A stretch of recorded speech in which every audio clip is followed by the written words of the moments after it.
YouTube, in this video we're going to focus on what we call the intermediate value theorem. And to put it very, very simply, it essentially says that if you have a function that is always continuous and always smooth, and let's say that we plug in, say, an x value here, we're going to call it a. We plug in a and we get a negative output here, and then right over here on the right side, later along the line b, which is greater than a, we plug it in and we get a positive y value. The thing here is this: with a continuous graph, it means that you can't pick your pencil up really from left to right. So if your graph went from having negative y values to having positive y values, what do we know it had to cross over along the way? I mean, what had to be there along the way?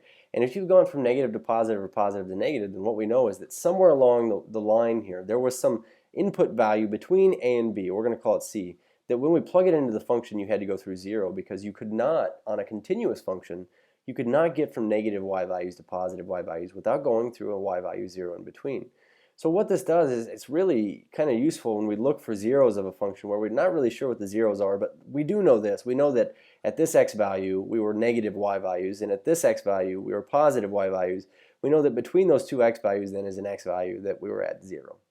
So let's read through this really quickly here. We say let f be a polynomial function with real coefficients. Then we say if f of a and f of b have opposite signs, that is, one went from being positive to being negative or vice versa, then there is at least one value of c, and we say that c is this x value here that is in between a and b, for which f of c is actually equal to 0. This happened to happen at least one time.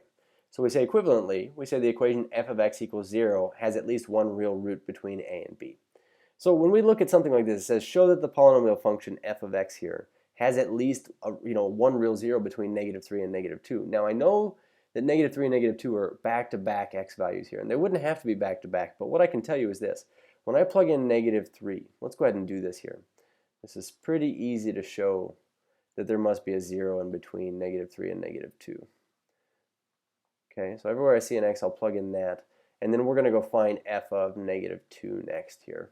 And so we have 3 times -2 cubed minus 10 times -2 plus 9. We're just going to simplify both of these out. Essentially, then we would get this here. We would say 3 times, well, -3 cubed is -27. Let's go ahead and simplify that. And then we say this is a positive 30 here, and we say plus 9. So 3 -27, 60 plus another 21 is -81 here, plus 30 plus 9. And so, let's see, the difference between these is 51. So we get -51 plus 9. And the difference between those, -42, I do believe. So -42, this is our y value. I'm going to make a little table here. We would say if I was doing an x and a y chart here, when I plugged in -3, I got -42. And then at -2, let's plug in -2 here. So, okay, so here we go. We get -2 cubed is -8. And we would say, okay, well, this would be plus 20 here, plus 20.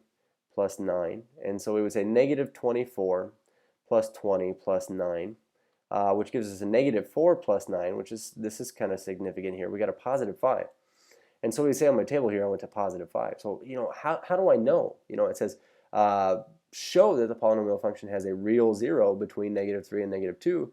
How do I know that somewhere between -3 and -2 there has to be a 0? Well, because looking at the y values, we went from being negative to being positive. So somewhere along the way, and I'd say probably a lot closer to -2 than -3, just because looking at the y values here, this is much more negative than this is positive. But maybe like -3.1 or something like that. Who knows what the function is, but well, the function is this one right here.